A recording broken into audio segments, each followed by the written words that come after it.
সিরিয়ার রাশিয়ায় দুইটি কৌশলগত সামরিক ঘাঁটির নিয়ন্ত্রণ নিতে মস্কোর সাথে চুক্তি করেছে দামাস্কাস সরকার।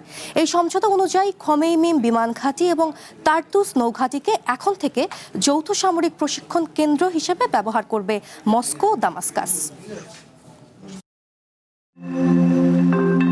ভূমধ্যসাগরীয় অঞ্চলের ভূরাজনীতিতে নতুন সমীকরণ। রাশিয়ার দুইটি সামরিক ঘাঁটির নিয়ন্ত্রণ যাচ্ছে সিরিয়ার কাছে।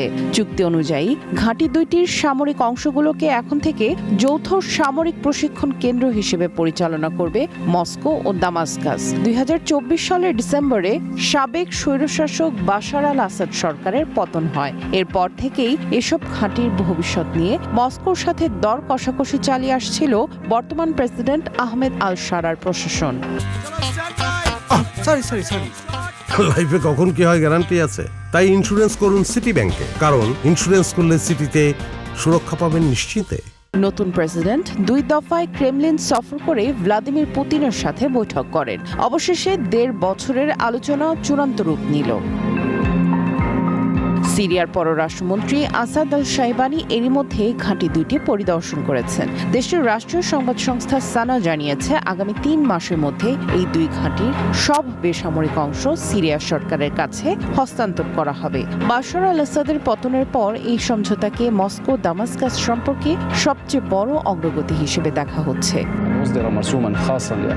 সাবেক শাসক বাশার আল আসাদকে রক্ষায় দীর্ঘ গৃহযুদ্ধে মূল ভূমিকা রেখেছিল রাশিয়া। তবে আসাদের পতনের পর নতুন প্রেসিডেন্ট আহমেদ আল শারার সরকার স্পষ্ট জানিয়ে দিয়েছে, সিরিয়ার সার্বভৌমত্ব নিয়ে কোনো আপোষ করা হবে না। বিশ্লেষকদের মতে, একসময় সিরিয়া জুড়ে রাশিয়ার শতাধিক ঘাঁটি থাকলেও এখন তা কমে মাত্র 2টিতে নেমে এসেছে। নতুন এই চুক্তির মাধ্যমে মধ্যপ্রাচ্য ও ভূমধ্যসাগরীয় অঞ্চলে নিজেদের সামরিক উপস্থিতি কমিয়ে আনতে বাধ্য হল মস্কো। অন্যদিকে দামাস্কাস মস্কোর সাথে কৌশলগত সম্পর্ক বজায় রাখার পাশাপাশি রাশিয়ার আশ্রয়ে থাকা বাশার আল আসাদকে বিচারের মুখোমুখি করতে তাকে ফেরতের দাবিও পুনর্ব্যক্ত করেছে।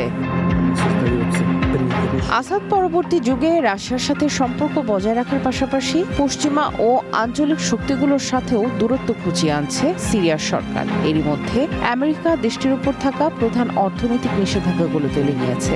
পাশাপাশি দীর্ঘ 14 বছর পর দামাস্কাসে নতুন রাষ্ট্রদূত নিয়োগ করে পূর্ণাঙ্গ কূটনৈতিক সম্পর্ক পুনর্স্থাপন করেছে ফ্রান্স। সামিয়া জান্নাহ, ওয়ান ইন্টারন্যাশনাল ডেস্ক।